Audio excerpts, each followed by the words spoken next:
Eu quero convidar os irmãos a acompanhar comigo. Nós vamos fazer aí uma exposição bem panorâmica de 2 capítulos de Atos. O capítulo 14 e o capítulo 15. Então nós vamos aí em porções para a gente terminar essa primeira viagem missionária de Paulo e comentar um pouquinho também do resultado, né? Os problemas que ocorreram a partir dessa conclusão da primeira viagem missionária que foi resolvido no Concílio de Jerusalém, ok? Então nós vamos retomar aqui algumas questões do capítulo 13, onde começou essa primeira viagem missionária, e aí então avançar no capítulo 14, onde tem aí o término dela, e aí então caminhamos para o final dessa parte, ok? Lembrando que os irmãos estavam na igreja de Antioquia quando foram comissionados. A igreja que teve o primeiro projeto missionário não foi a igreja de Jerusalém, foi a igreja de Antioquia, uma igreja formada por gentios, uma igreja multicultural. Até então, a igreja de Jerusalém, ela fiscalizava o evangelismo. Sempre havia uma autoridade apostólica para fazer uma leitura de que se os movimentos que estavam ocorrendo tinham uma validade escriturística conforme ocorreu, não é? O padrão no derramamento do Espírito Santo em Atos 2. Mas a igreja de Antioquia foi a igreja que foi comissionada para sair em missão. Saíram da igreja pela capitania do Barnabé e o Saulo, que nós então vamos chamá-lo de Paulo, juntamente com as escrituras. Num dado momento, o Paulo, pela sua personalidade, por sua característica, pelo seu conhecimento, então ele se torna o líder dessa missão. Nós vimos a semana passada que eles passaram primeiro em Chipre. Lá em Chipre, muito provavelmente passaram por ali porque o Barnabé tinha uma propriedade lá, talvez para resolver algumas questões burocráticas.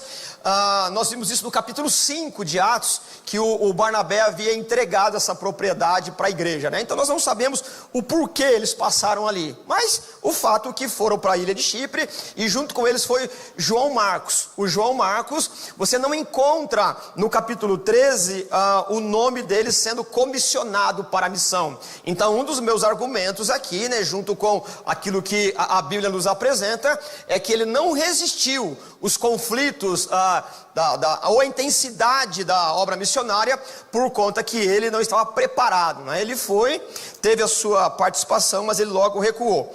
Quando eles chegaram a partir de Chipre, eles tiveram algumas dificuldades ali, pregaram o evangelho, mas tiveram muita resistência. Os judeus que se sentiram muito ofendidos por conta da maneira que o evangelho estava sendo pregado, acabaram perseguindo Paulo e Barnabé no capítulo 13, e aí o Paulo ele prega o evangelho de uma maneira bastante contundente, e aí então nós entramos no capítulo 14, onde ele está avançando aí nessa primeira viagem missionária.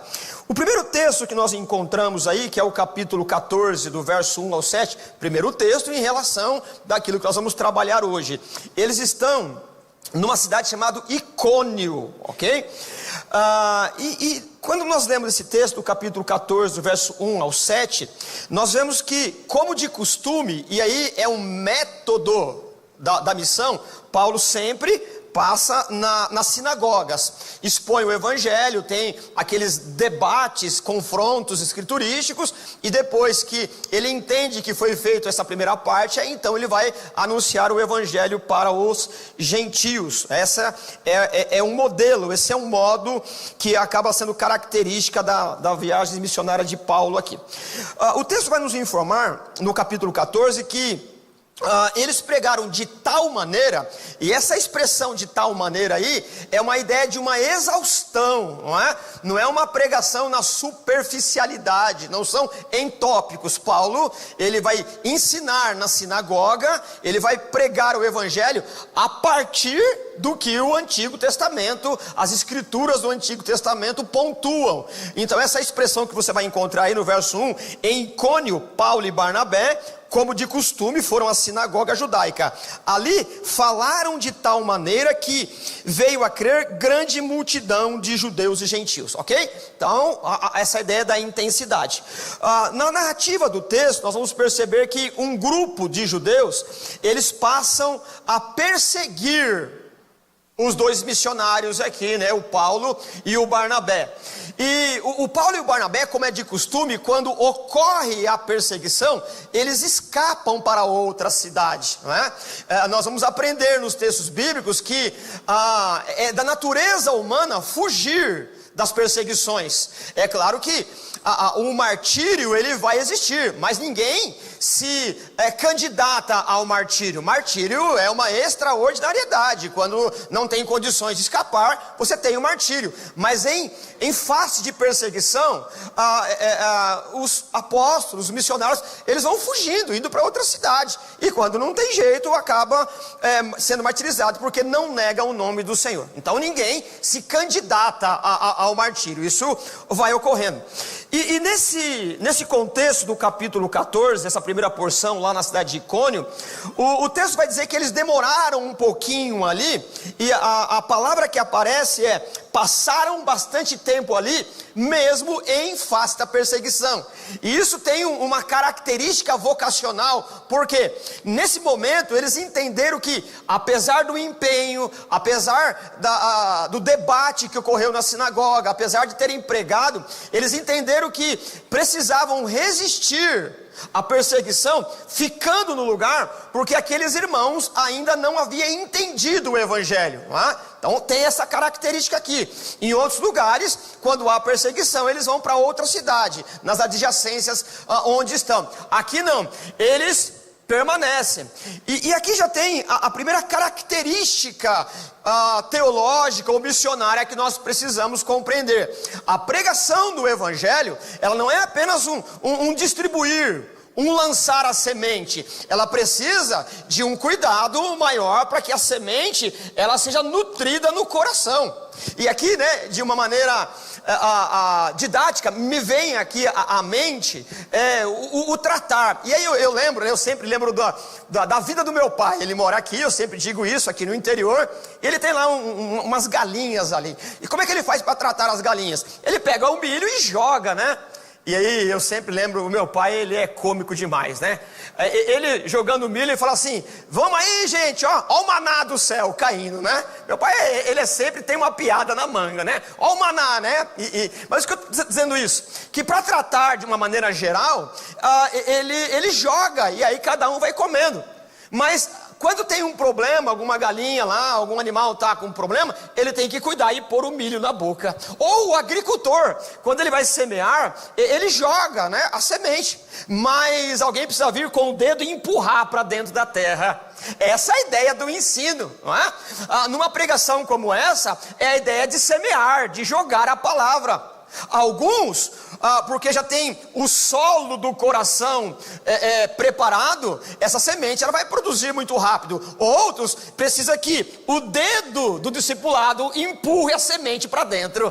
Então você percebe que a ênfase que nós vamos caminhar aqui, que eu vou caminhar em todo o tempo, essa é a ideia do discipulado. Em face da perseguição, eles resistiram à perseguição, porque nem todos receberam a palavra do jeito que precisava receber. Há uma pluralidade, uma característica idiosincrática, né? Ou seja, cada um tem um jeito de receber a palavra. Alguns estão no estágio mais maduro, outros mais neófito, mais inocente. Então é evidente que ouvir um sermão é importante, mas você precisa vir para a escola dominical, precisa vir para um culto de ensino, numa reunião de pequenos grupos. Para quê? Para que com o dedo da graça, essa semente seja colocado para dentro de você, dentro do solo do teu coração, para que possa produzir. E é isso que está acontecendo. Apesar da dificuldade, Paulo e Barnabé resistiram, porque o evangelho não é dado da mesma maneira para todos. Alguns precisam de um cuidado mais específico. No momento seguinte, já no verso 8 ao verso 20, eles então vão para outra cidade, para a cidade de Derbe. E nós, ao ler o texto, percebemos que nessa cidade você não tem uma comunidade judaica, porque eles não vão para a sinagoga, eles já vão pregar na praça pública. Então isso nos leva à conclusão de que essa cidade, ela não tinha uma comunidade judaica. Os judeus que vão aparecer aqui são aqueles mesmos judeus que estão no encalço, nos calcanhares dos apóstolos, para o intuito de perseguição. Eles estão pregando o evangelho na praça e ocorre ali um evento, né? Um milagre. Um aleijado no meio da multidão, no meio da praça. Paulo o identifica, e isso aí é novidade, é extraordinariedade da graça. Paulo percebe que um aleijado tem fé para ser curado, e aí então ele, com autoridade, profere uma palavra e o rapaz ele é curado. E tudo isso está acontecendo em frente a um templo pagão, a um templo dedicado ao culto ao deus Zeus e ao Hermes. Quando ocorre esse milagre, as pessoas que estão ouvindo o evangelho atribuem divindade a Paulo e a Barnabé. A Barnabé eles chamam de Zeus, e a Paulo chama de Hermes. Por quê? Hermes é o deus da comunicação. Hermes é o deus para a mitologia grega, né? Nós não cremos nada disso, mas a mitologia, ela ajuda a interpretar uma sociedade.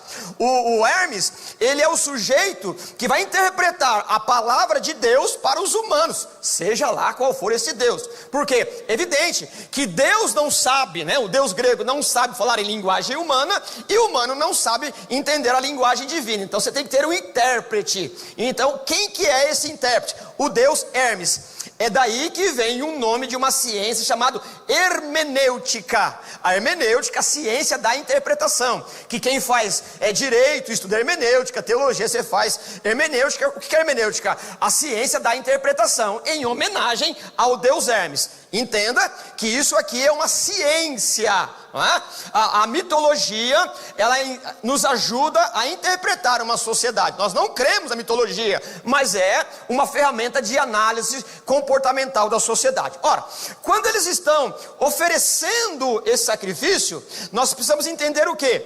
Que essa sociedade aqui em Derbe, esse grupo, essa comunidade, eles têm em mente que num dado momento, por conta de um evento cataclísmico, um terremoto, alguma coisa assim, a cidade foi destruída.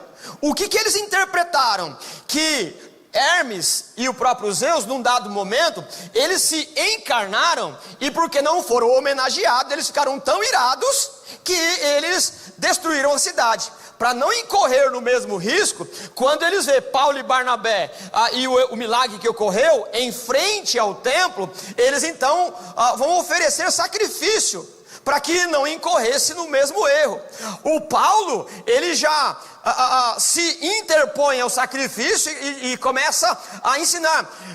Gente, eu não sou Deus. Quem operou esse milagre foi Jeová. Ele é o verdadeiro Deus. O culto não é um culto para o humano, não é para a personalidade. É ao Senhor, Criador dos céus e da terra, que nós devemos culto. Ele estava querendo interromper o culto, o sacrifício, como se eles fossem deuses.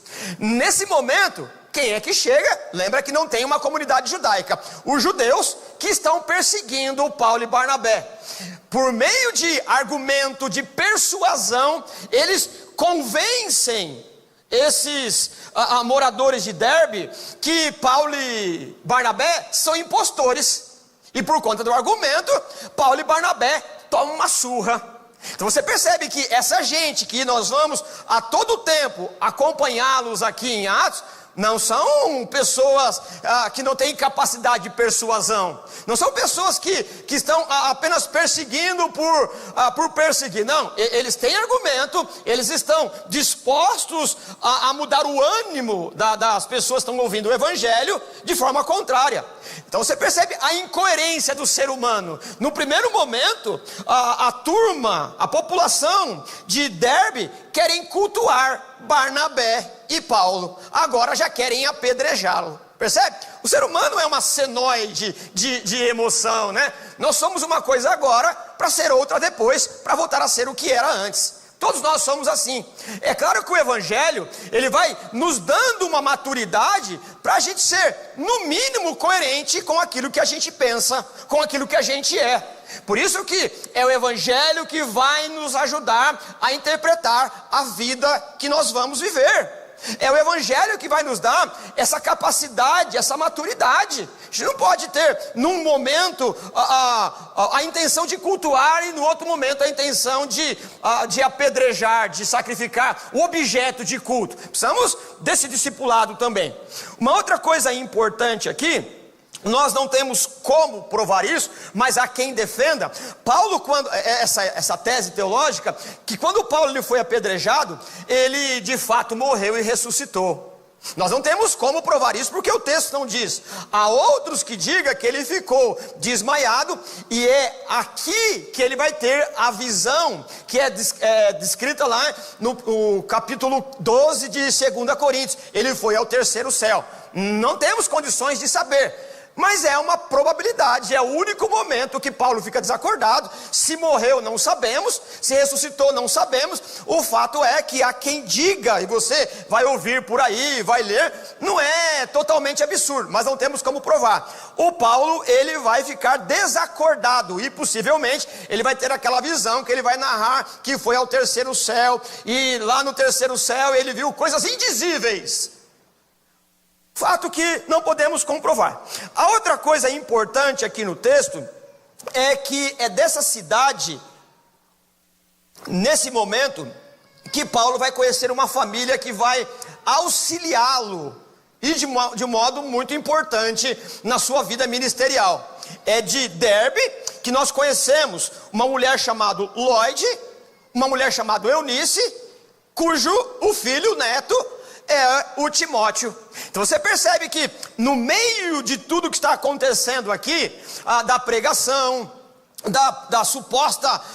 do suposto culto que começaria, da perseguição, do sacrifício que eles implicariam a sua pregação, você tem uma família que vai sair daqui, vai ser muito importante. O Timóteo, aliás, vai ficar no lugar do João Marcos, acompanhando o João Marcos, né? E eles partem do capítulo 8, que eles estão em Listra, né? Todo esse evento, eu tive um ato falho aqui, não é em Derbe, é em Listra. Listra é onde está acontecendo tudo. Em Derbe eles vão no relato do capítulo 20. Mas quando os discípulos se ajuntaram em volta de Paulo, ele se levantou e voltou à cidade. No dia seguinte partiram para Derbe. Aí então foram para Derbe. Então todo esse evento aconteceu na cidade de Listra. E aí então eles vão para Derbe. Derbe é a última cidade desse itinerário da primeira viagem missionária. Não temos informação do que aconteceu lá. O texto, o Lucas, que é o escritor, ele diz: partiram para Derbe. E acabou, não temos informação. Nesse momento, a partir do verso 21, o texto vai nos mostrar que eles decidem voltar para a igreja base, a igreja onde eles foram enviados. Qual é a igreja? Antioquia da Síria. Só que quando nós olhamos no mapa, essa cidade de Derbe, um pouquinho mais à frente, eles já estariam na Síria.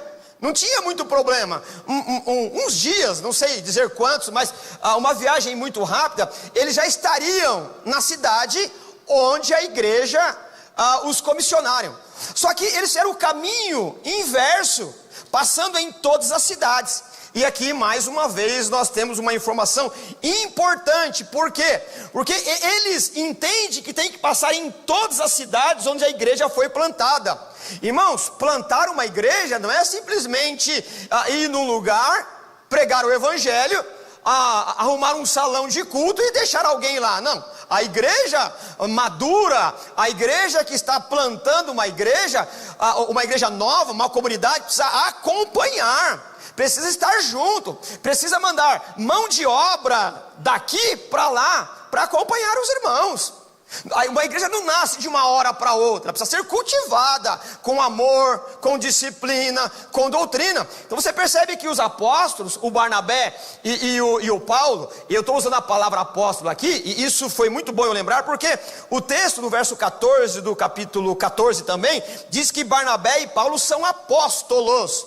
Só que essa palavra apóstolo aí, não é a autoridade apostólica do colegiado que Jesus comissionou, não. Apóstolo aqui significa enviado. Então você pode ser um apóstolo no sentido de enviado, não apóstolo no sentido de autoridade dos 12, coisas diferentes aqui. Bom, voltando então ao texto aqui, eles estão retornando, eles fazem o caminho inverso, saíram de Antioquia e fizeram o itinerário, para chegar em Antioquia era pertinho, mas eles vão voltando para quê? O texto vai nos mostrar que tem pelo menos 4 características de interesse aí. A primeira, fortalecer os irmãos. Ora, você vai perceber que onde Paulo e Barnabé estão passando, os judeus vêm arrancando a semente do evangelho. Um lança e o outro vem e tira. É a parábola também do capítulo 13 de Jesus, né? O inimigo, a dificuldade, todas essas questões da vida, vem arrancando a semente do evangelho. Então, o primeiro motivo que você vai encontrar no texto do capítulo 14, do verso 21 ao verso 27, é que os apóstolos, eles vão fazendo o caminho inverso para fortalecer os irmãos. A igreja precisa assistir os novos convertidos. Fazer missão não é ir e passar. Fazer a missão é ir e permanecer, criar vínculo, criar relacionamento, cuidado, demonstrar amor no trato, no suprimento, na perseguição. Além de exortar e fortalecer os irmãos, fortalecer a permanecer firmes na fé, pois por muitas tribulações importa entrar no reino de Deus. Percebe? Eles vão passando pelas cidades, não apenas para ensinar o evangelho, mas demonstrar que uma das consequências de crermos no evangelho é a perseguição. Irmãos, perseguição, ela é sinônimo da fé em Cristo. Nós não vamos para a eternidade com o Senhor numa carruagem dourada, no céu de brigadeiro, na janelinha olhando a beleza, não. Importa por muitas tribulações para entrar no reino dos céus. Em qual contexto ele está dizendo isso? Ele acabou de ser apedrejado e quase, ou então passando a morte. Mostrar, irmãos, perseguição é inerente. O mundo odeia o evangelho. Mundo aqui é mundanismo. Como diz o Spurgeon, né? Nós não fomos chamados para ser o docinho do mundo, mas o sal da terra. É muito diferente. A igreja, ela não foi comissionada para oferecer entretenimento social. A igreja, ela foi comissionada para pregar o evangelho da graça. E o evangelho da graça nos traz alguns problemas. Alguns, para ser um pouco otimista.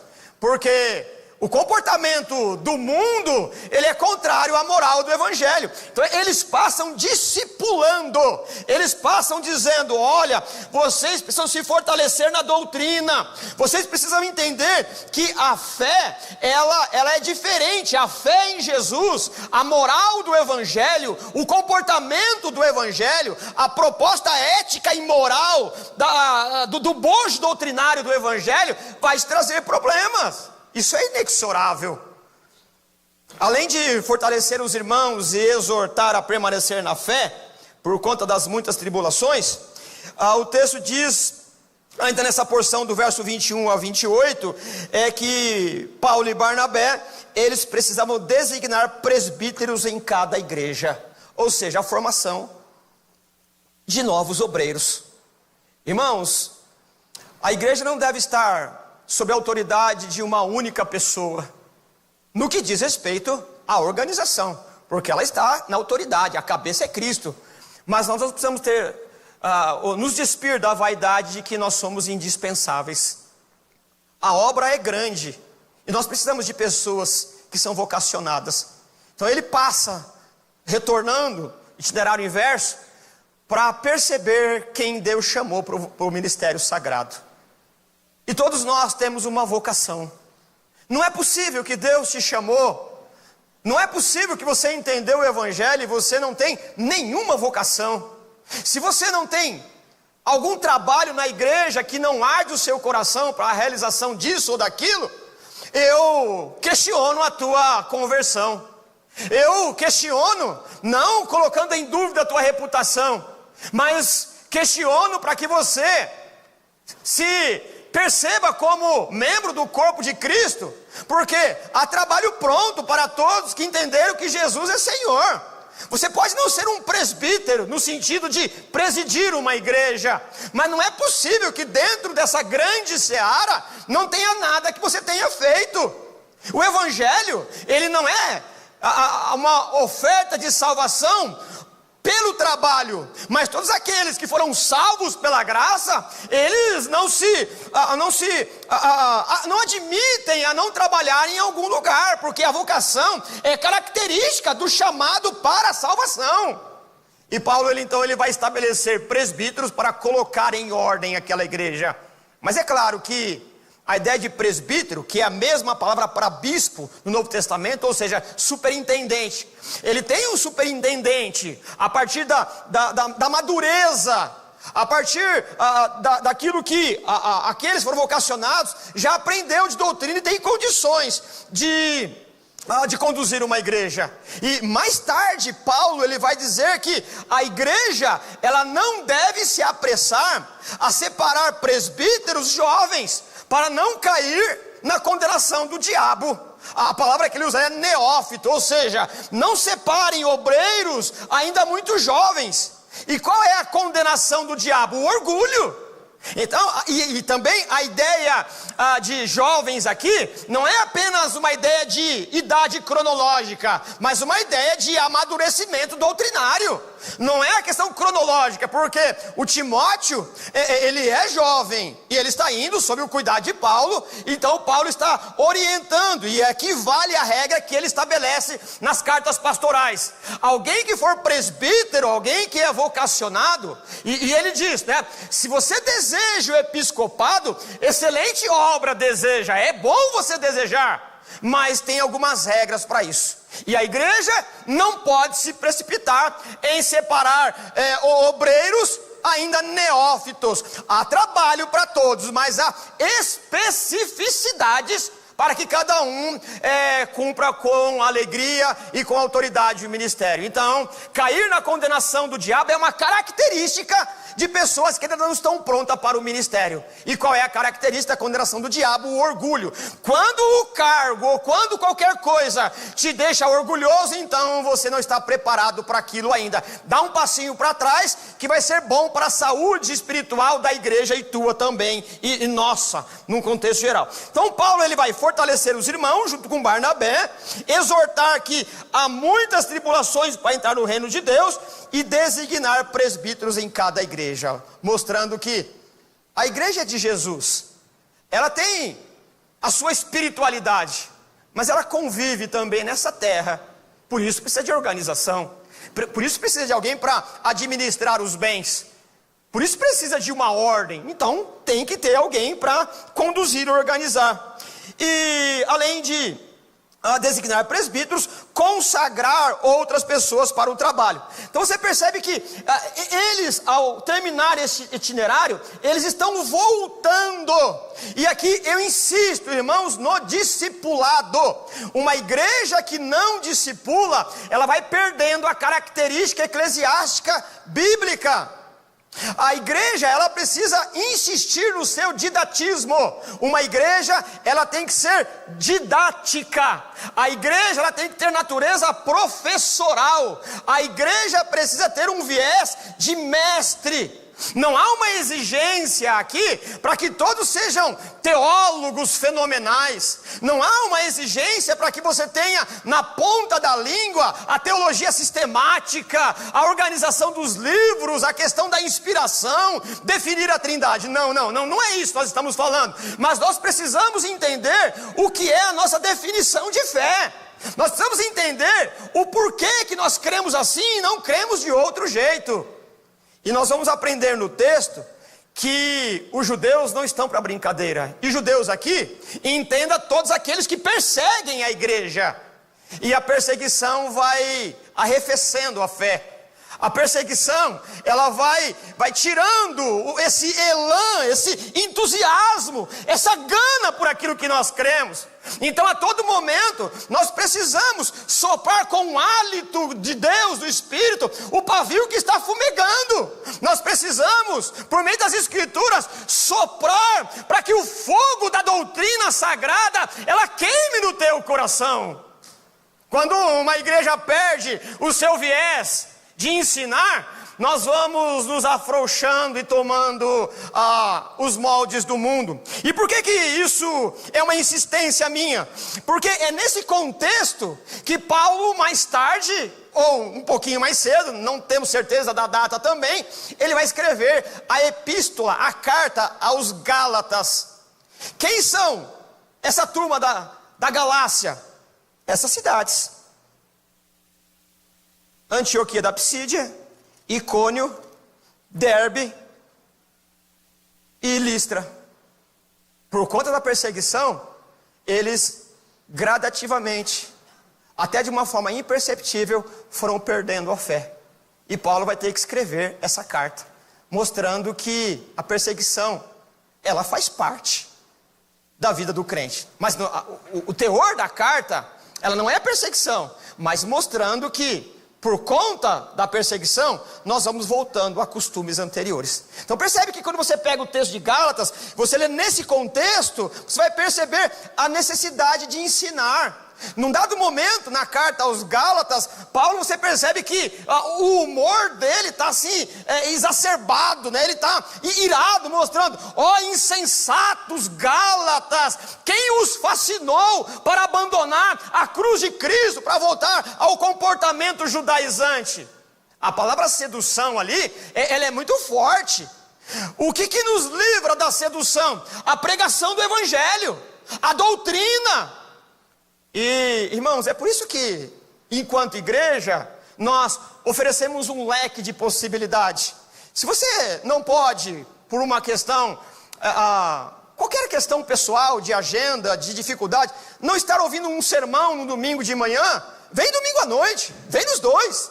Se não pode, vem na escola dominical. Se não pode, vem no culto de quinta. Se não pode, procura um grupo. Se não pode nada, que aí é um absurdo, mas eu não posso, procura alguém para te instruir, procura alguém para que ensine o evangelho.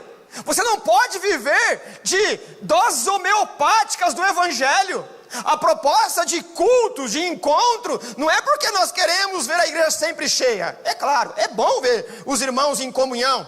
A ideia é que nós não podemos deixar você viver apenas com um sermão de 40 minutos no domingo. Você tem que enfrentar a semana com muito mais doutrina. É a doutrina que define o teu comportamento. É o que você crê que interpreta e define o que você vai fazer durante a semana. Então é claro, não é uma vaidade teológica nós estarmos aqui a segunda-feira. Não é uma vaidade pastoral estar aqui às quintas-feiras. Não é uma propaganda de marketing dizer que a igreja se encontra em pequenos grupos. Não é apenas uma questão estrutural de promover encontro para entretenimento, que criamos esse ou aquele culto. Não é. É porque você precisa aprender o tempo todo a doutrina que você crê. Uma igreja que não ensina, ela vai arrefecendo, ela vai perdendo, ela vai sendo iludida por qualquer outra coisa. Uma igreja é didática, uma igreja é participativa, uma igreja é vibrante por meio da doutrina que crê. É por isso que você ouve um sermão num domingo e daqui 3 meses prega o mesmo tema. Fala, de novo? É porque você não pode esquecer disso. É por isso que na escola dominical fala, mas esse currículo a gente já viu. É verdade, vai ouvir de novo. Não para a gente ser maçante, não para ser o pedantismo teológico. Está vendo como eu sei isso? Não, é para que você não esqueça os fundamentos da fé. Nós precisamos crer quem é Deus, quem é o homem, o que é o pecado, o que é a salvação, o que é a vinda do Senhor, o que é a igreja. Essas questões são importantes. Aliás, historicamente, a Igreja Batista é conhecida por aqueles que têm uma doutrina sólida, são os amantes da Bíblia, e nós não podemos perder essa característica. Ou a Bíblia, ou o que diz a Bíblia é fundamento da fé, ou então nós nos tornamos sectários também. Não é a Bíblia como objeto de fé, não é uma bibliolatria que estamos propondo. O que nós estamos propondo, aliás, não é uma proposta, é uma exigência doutrinária. É que a Bíblia, ou seja, o que está escrito nela, é inspirada por Deus, e é isso que nós devemos crer. Então você percebe, nessa viagem missionária de Paulo, eles não apenas evangelizam, não apenas alcançam, eles vão cuidar também. É a parábola, uma das parábolas do capítulo 13 de Mateus. O evangelista, ele joga a rede. A palavra evangelista aí já é uma interpretação minha. O pescador joga a rede. E o que acontece? Traz todo tipo de gente. E ele senta na praia e começa a separar peixe de peixe. Essa ideia de separar peixe de peixe vem da lei levítica. Peixe pode comer, peixe não pode comer. Vai separando. Qual é a figura de Jesus? A missão, o evangelismo, vai na praça e lança a rede. Traz todo tipo de gente. E aí então, aqui começa a separação. Não pode mentir, não pode adulterar. Ou seja, o ensino separa peixe de peixe. Porque no evangelismo, as pessoas acham que pode tudo. No evangelismo, me disseram que Jesus cura. Cura. Me disseram que Jesus faz isso. Faz. Mas não é só isso não. Agora você tem uma exigência ética. Então você percebe que o discipulado vai tornar um crente maturo, um simpatizante do evangelho, num crente que é discípulo de Jesus. É isso que eles estão fazendo aqui. Uma outra coisa interessante, caminhando aqui para o final e depois uma ligeira passagem no capítulo 15, é que os missionários, eles têm uma dignidade. Eles voltam para a base. E eles leem um relato, porque foi a igreja que mandou. Eles foram porque a igreja comissionou. Eles foram porque a igreja participou. Portanto, o missionário não é autônomo. Ele está porque alguém mandou, alguém enviou, alguém comissionou. Eles voltam e dá satisfação. Fomos naquela cidade, aconteceu isso e isso. O dinheiro que vocês deram, gastamos nisso. Depois fomos para outra cidade, aconteceu isso. Aqui há uma maturidade. Ninguém é autônomo. Precisa explicar o que está fazendo com o tempo e com os recursos da igreja. Maravilhoso exemplo de como se comportar. Ora, para nós concluirmos essa questão toda aqui, tudo parece que está caminhando muito bem. E está. No que diz respeito ao evangelho, à pregação, porque desde o capítulo 1, no verso 8 de Atos, recebereis o poder de Deus que há de vir sobre vós, semeis testemunha, a coisa está acontecendo. Quando chegarmos no capítulo 28, a gente vai ver que o evangelho chegou na capital do império, como se dissesse, chegou na capital do império, o império está evangelizado, ok? Então essa é uma tese lucana aí para Atos. Só que no capítulo 15 a gente vai perceber que tem alguns que sentiram um pouquinho de inveja. Não é essa a melhor palavra, mas eu acho que ela cabe aqui. Olha o capítulo 15. Alguns homens desceram da Judeia para Antioquia e passaram a ensinar os irmãos: se vocês não forem circuncidados, conforme o costume ensinado por Moisés, não poderão ser salvos. Ora, o que aconteceu? A igreja de Antioquia da Síria comissionou os missionários, Barnabé e Paulo e Barnabé. Eles fizeram o trabalho. Quando eles trouxeram o relatório, a igreja de Antioquia vibraram: glória a Deus, aleluia, o evangelho está alcançando e mudando a natureza dos bárbaros, dos gentios, dos judeus. O evangelho de fato é a palavra de Deus. Aí já estava avançando. Só que alguém da sede da igreja mãe não se sente muito confortável.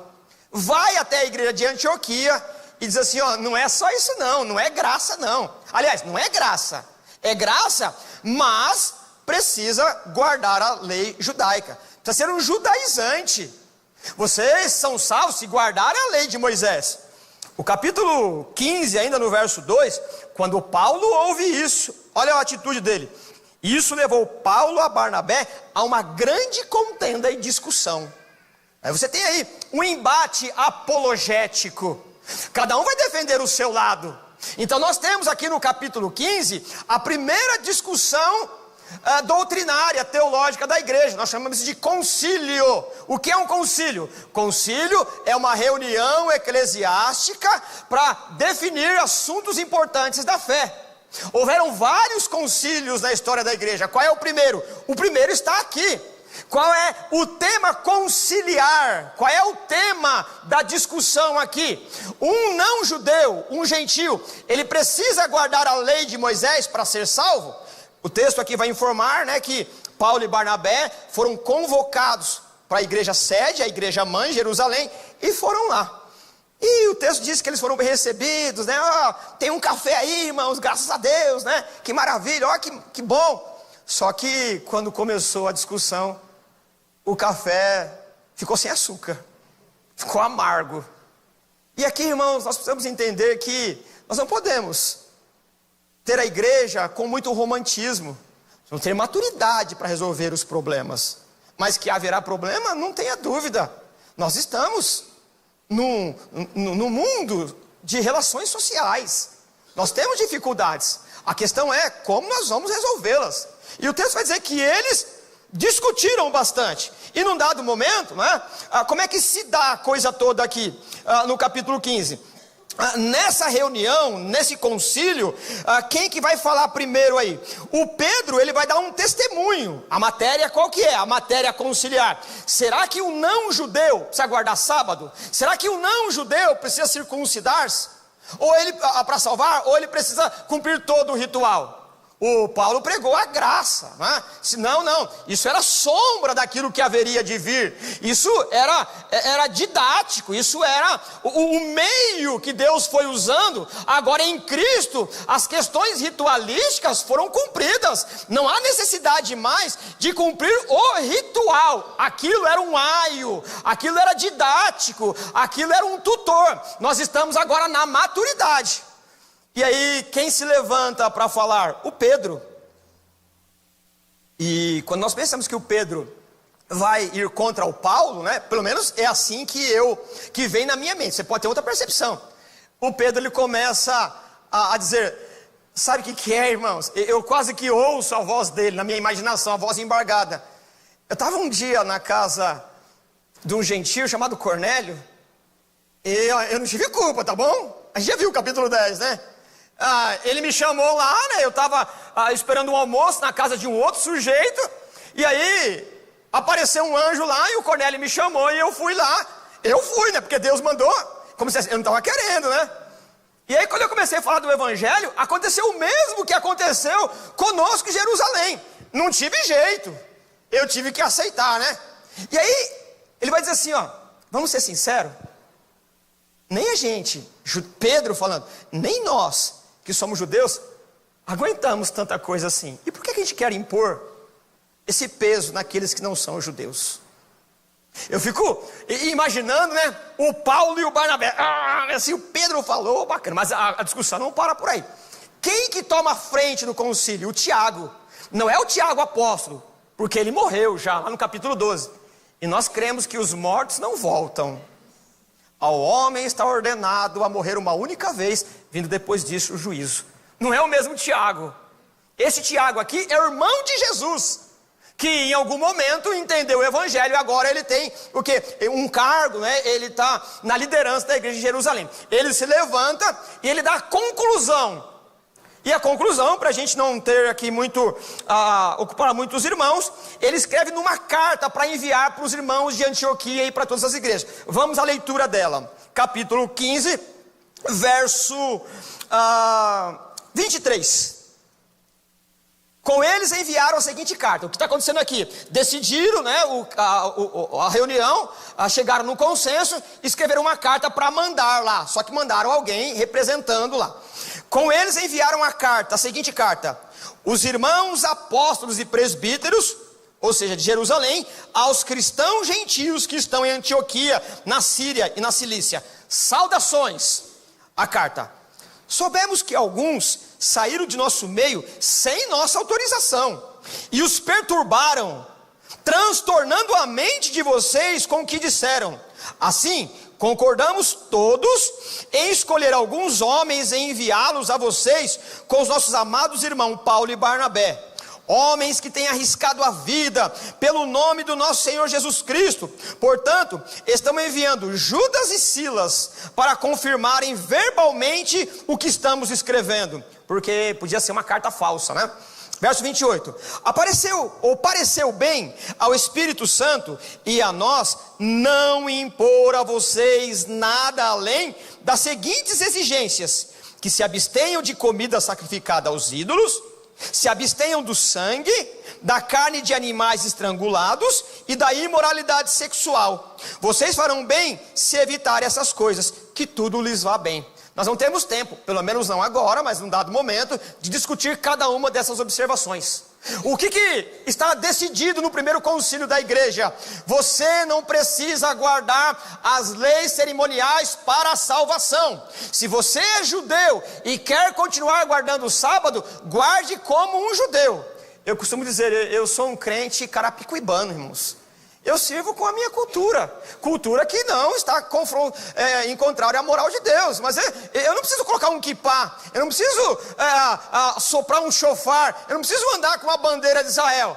Eu tenho que andar com a bandeira de Carapicuíba, né? Vanguarda da moral, a cultura do mundo, né? Cidade de excelência intelectual. Eu não sou judeu. Nós oramos por eles, mas nós temos uma cultura e você não é salvo por ela. O evangelho, ele transforma o homem para viver na cultura. Ele não vale da cultura para a salvação. A salvação está pela graça em Cristo. Agora, isso não quer dizer também que a salvação por ser pela graça, você vai viver de qualquer jeito.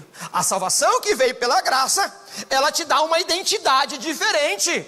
Ela muda a tua natureza. Você agora anseia pela santificação. O que é santificação? A santificação é o meio bíblico para quebrar os efeitos do mundo, do pecado e do diabo. Não quer dizer que eu sou salvo pela graça, eu vou viver de forma licenciosa. Não, a graça te dá uma identidade. Porque você é salvo, você vive assim. Mas você não vive assim para ser salvo. Então isso foi decidido. Caminhando para o final aqui, parece que a coisa está resolvida e agora de novo está indo de vento em polpa. Só que o finalzinho do capítulo 15, o Paulo e o Barnabé, eu imagino que eles estão ali cheios de ventura. Né? Que legal, vencemos. Os judeus vivem como judeu, o gentio vive como gentio para a glória de Deus. Eles estão alegres pela decisão conciliar. E aí um diz para o outro: e aí, Paulo, vamos visitar os irmãos? Vamos, maravilha. Vamos ver como é que está lá os presbíteros. Vamos ver como estão encarando as perseguições. E aí o Barnabé tem a brilhante ideia: vamos então, vamos. Vou lá chamar João Marcos. O Paulo: de jeito nenhum. Com esse moleque eu não vou mais. Ele nos abandonou desde a Panfilha. Não vou mais. E o Barnabé: vai. Ele: não vou. Vai, não vai. Ou seja, o grupo missionário, que era um, dividiu. E o Barnabé e o Paulo têm uma desavença. O Barnabé toma o João Marcos e vai para um lugar. E o Paulo toma o Silas e vai para outro. Do ponto de vista humano, fala assim: meu Deus, que desgraça. Mas do ponto de vista divino, o que era um, virou dois. Até as nossas desgraças, Deus tem um meio gracioso de fazer com que o evangelho triunfe. Não quer dizer que você tem que estar dividindo coisa por aí, mas você não vai impedir o avanço do evangelho, porque o avanço do evangelho é obra do Senhor. Não vai parar. Se você acha que a tua vaidade, ou a minha, se eu acho, ela vai impedir o avanço da igreja, lé do engano, mente obtusa, mente embotada. O evangelho não depende da minha ou da tua preferência, ele só é porque Jesus disse que as portas do inferno não prevalecerão. E aí então o texto termina dizendo que cada um foi para um lado. E aí o capítulo 16 vai narrar a segunda viagem missionária, mostrando que a igreja avança. Ela tem que resolver muitas questões doutrinárias. A igreja tem que ter organização. A igreja, ela tem relação de conflito de relação social. A igreja tem problema. Desse lado da eternidade, teremos muitos, mas nós vamos avançando. Não porque nós somos indispensáveis, é porque a graça de Deus está sobre nós. O que vai nos fazer melhorar a nossa reflexão da fé que professamos é o nosso discipulado. Não estamos muito interessados, entenda o que eu quero dizer. Não estamos muito interessados quantos entram por aquela porta. Nós estamos interessados para que eles não saiam quando entrar. O que deve tomar a nossa atenção não é no número de pessoas que estão chegando, mas é naqueles que permanecem. Porque o evangelho não é uma produção industrial. O evangelho é tomar pessoa por pessoa e fazer dessa pessoa um discípulo de Jesus. Não importa se batizamos 50, 100 ou 150, se recebemos mais um número na assembleia. A questão é o quão maduro esses que estão chegando se tornarão por meio do discipulado. Portanto, não vamos negligenciar a obra didática da igreja. Você precisa aprender a razão da sua fé. Vamos orar. Pai, nós pedimos a Tua graça e bondade. Que o Senhor nos ajude, Senhor, a ser uma igreja que ama o ensino. Uma igreja que levanta a bandeira, que desenrola a bandeira e ergue a bandeira do evangelho. A doutrina que alcança o homem, que muda o coração do pecador, que transforma o vil pecador num seguidor de Jesus Cristo. O evangelho que traz esperança, o evangelho que sara as angústias mais íntimas do homem, fazendo esperar pela eternidade. Nos ajuda, Senhor, a amar a Tua palavra. Levanta nesse lugar trabalhadores missionários, evangelísticos, que possamos trabalhar na assistência social, na organização, no uso dos recursos da igreja, mas que nunca percamos o viés didático. E sabemos que o Senhor levanta os mestres, mas os mestres humanos, eles inclusive podem ser falíveis, e são, mas o Teu Espírito é mestre por excelência. É o Teu Espírito que nos leva ao conhecimento da verdade. É o Teu Espírito que nos leva à maturidade de um varão perfeito para a glória do Teu nome. Portanto, nos ajuda, Senhor, a ter uma identidade de uma igreja que ama a doutrina sagrada, que ama a Tua palavra, e que a matéria da nossa agenda seja em todo o tempo ensinar a razão da fé para todos aqueles que já estão e também aqueles que virão. É assim que nós oramos, dependendo do Teu Espírito e crendo e orando em nome de Jesus. Amém. Deus abençoe, meus irmãos.